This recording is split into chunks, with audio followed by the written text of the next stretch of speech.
successful musical duos, well, it sounds a kind of funny way of putting it, doesn't it? Of all time, and they're currently appearing live at the Savoy Theatre in London. It's Neil Tennant and Chris Lowe, of course.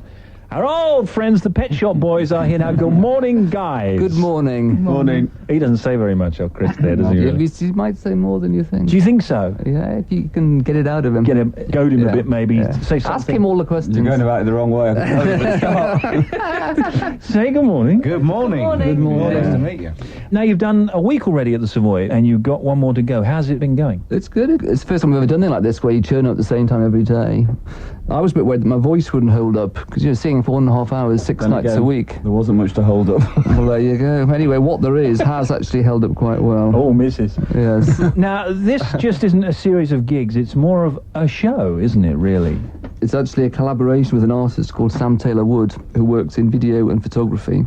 And she's made 2 video films show on either side of the stage of a party going on, and we're in the video at the start, then we walk off the video wearing the same clothes into the show, and then at various moments we go back into the party, and that kind of paces the show, because they just start off sitting down and by the end they're already drunk and dancing, and hopefully the audience is as well.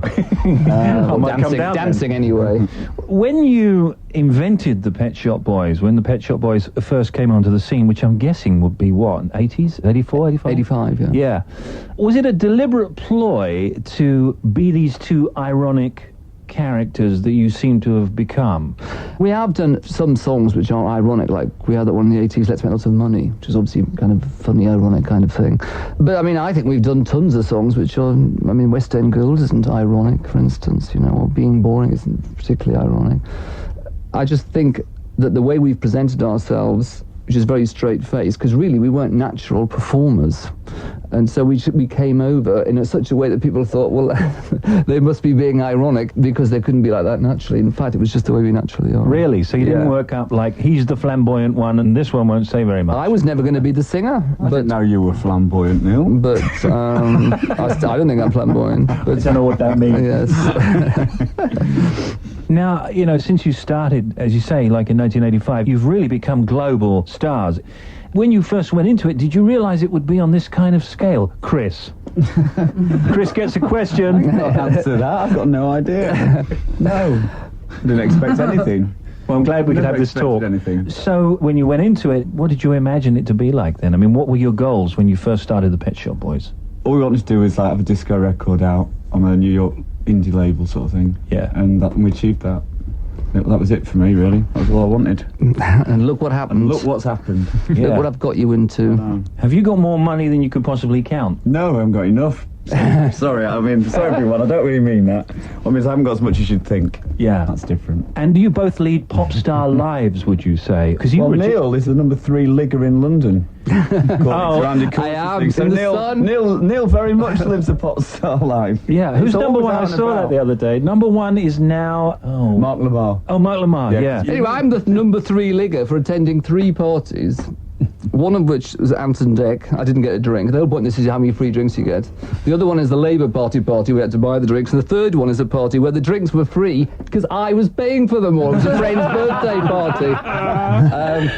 But then I got my press officer about it and just say how you calculate this. I actually was sort of quite flattered when I first saw it. And then when he said these 3 parties, I said, well, how many free drinks then? Anyway, I'm number 3 now. So Neil don't go out anymore. Well, I'm able to because of the show anyway. The Pet Shop Boys are here. So it's Lisa Tarbuck and Richard. We'll be right back.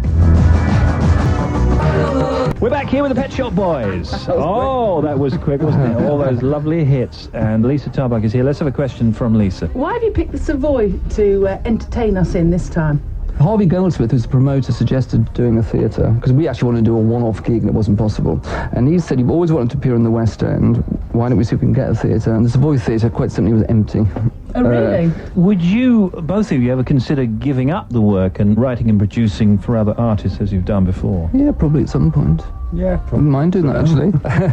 Yeah, it'd be a lot easier. Send them on the road. Yeah, could get Dusty Springfield or somebody out there. Dusty, you can't get Dusty touring. We've tried that before. What's your favourite song that you've ever recorded? Being Boring. Really? Yeah. Because it's, again, ironic, or because it's... You know, it's an autobiographical song for me, in terms of the words, about me and all my friends in Newcastle. We used to go to this youth theatre, and we always wanted to do something kind of wild with our lives. And my closest friend from that era died while we were recording this album, and I really wrote the song about our lives and how we'd grown up, and I'd become this pop star, and he just died, and what we'd set out to do when we were kids, basically. And so it means a lot to me, and also I really like the music of it as well. Yeah. Here's Lisa Tarbuck for the Pet Shop Boys. I was going to say about putting on a big show. Do you think that people like Madonna give you some sort of Inspiration. Exactly, inspiring, and it's become now that if you do take something on the road, you have to have this big show. What we're doing is a reaction against that, because when we did our first show, which was in '89 with Derek John, which is a big show, that was when those shows were just starting. In fact, Madonna had possibly done one, but people weren't doing them, and we did it very differently with Madonna anyway. But now, in the '90s, they became quite commonplace. As a manufactured band, as a kind of connivance, what do you make of the Spice Girls? I quite like the Spice Girls, some of their singles. I don't quite understand, if I was really honest, the huge phenomenon that they are. But they're riding a wave that's just, I don't know, the right place at the right time, and all these cliches, but I don't think it's just down to the records. Yeah, I think it's something to do with the relatability. It's like the characters in EastEnders. People of that age group see themselves in the band. It's a sort of a soap opera, isn't it, in a way? Yeah. In that you have you're quite right, you have all these characters. Yeah. Because the records themselves, I mean, in the 80s, Kylie, for instance, was always slagged off. And Stockcake and the Waterman, if you remember at the time, were always slagged off as these manufactured records. She's one of those artists that have become a kind of a gay icon, isn't she? Yeah, it's not actually the fact that this is because Sam Taylor Wood, who made the Films Night show, has done a film with Kylie. Is that right? Where Kylie mimes to the recording of The Last Castrato. That'd be interesting. Naked. Art doesn't come any artier than that. I'm not sure if Kylie's cool again. Kylie is perennially cool. Is she perennially cool? Yes. Okay. Now, what about Noel Coward? Is he perennially cool? I don't know that he's cool. I think the image of Noel Coward has kind of cast a shadow of a lot of pop music. Because you're doing an album of Noel Coward covers, aren't you? Yeah, I'm just persuading people to do it, really. It's for the Red Hot AIDS Trust, and the Noel Coward estate and the publishers and everything have agreed to go up all the royalties. And the album will come out next Easter, and we've got a lot of people who are going to do contemporary versions of Noel Coward songs.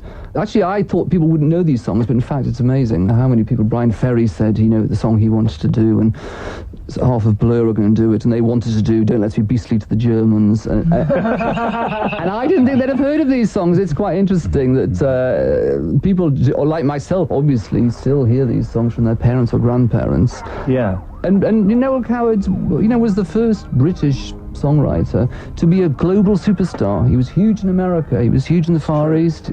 He could perform in Paris in French on the French stage.